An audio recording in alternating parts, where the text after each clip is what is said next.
Let's have a look and see. Yeah, we got a ladder. This is a first for me. I thought I had been everywhere in this 1,000,000 square feet. Oh, it's got a... Oh, there we go. You know, just get an idea. You can see the old rivet construction, which you just don't see nowadays. So it hasn't been used, I'm sure, for close to 50 years. And this is probably the first people who have been in here for the last 20 or 30 at least. So up we go. So it was the end of coal. So after we had converted to oil, there was a surplus of engineers, the dirt. They lost their job here. Oil, of course, you had all kind of trouble.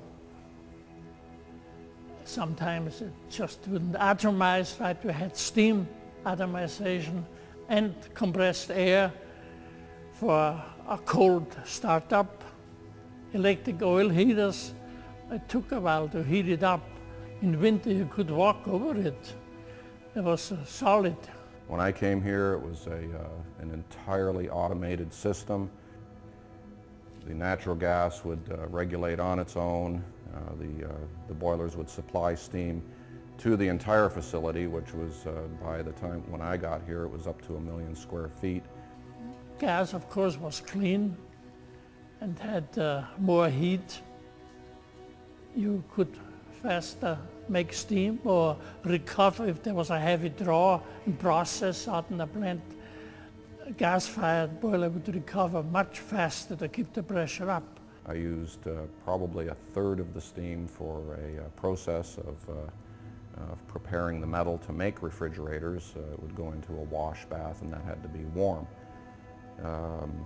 The rest of it would be used for heating. It kept us busy. You know, the facility only had 4 men that were running on shift at that time. So we've gone from, say, 30 men down to 4 men because of the technological changes. There was also a very, very large compressed air component to this power system. The 3 compressors supply up to about 8,000 cubic feet per minute of air at 100 psi, which is a fairly large amount of compressed air in any facility at any time, anywhere in North America or Europe. It was a big system. These are all second generation here. The originals were run by steam. When the electrification came in, they switched it over to electric motors. This is the oldest machine here. It's 1927. It's a Billis and Morecambe, made in England, distributed through Montreal. The Westinghouse electric motor, it's a synchronous motor, which is to this day the most efficient motor that you can buy, and probably the most expensive motor you can buy, and they are still available. This here is a first generation motor control center. You've got all your solid copper conduit coming in, and this rheostat here for controlling the frequency has been removed and just set down there.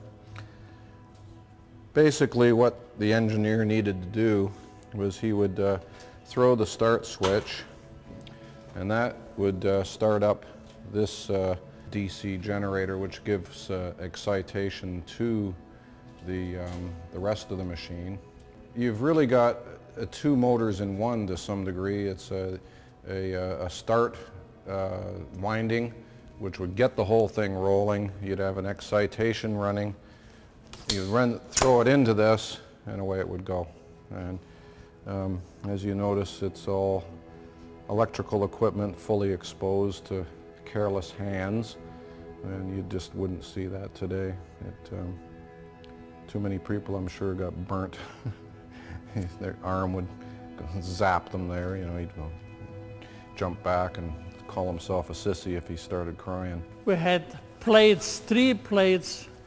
The voltage is 2,300 volts here. 3 plates. The power came in and they had disconnects slide in. And if you want to disconnect it for servicing or so, you pull out with a wooden stick. They're still here. You pulled out the disconnects. But one time, it was a second, he couldn't stop the compressor. So he looked up there, oh, heck, disconnect, he said, I'm gonna pull one.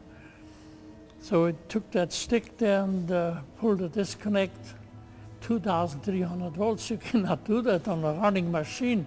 That jumped over, there was a big explosion, and they removed the 3 disconnects, removed them. Of course, his arm, where he had the stick, caught fire, he got burned quite badly.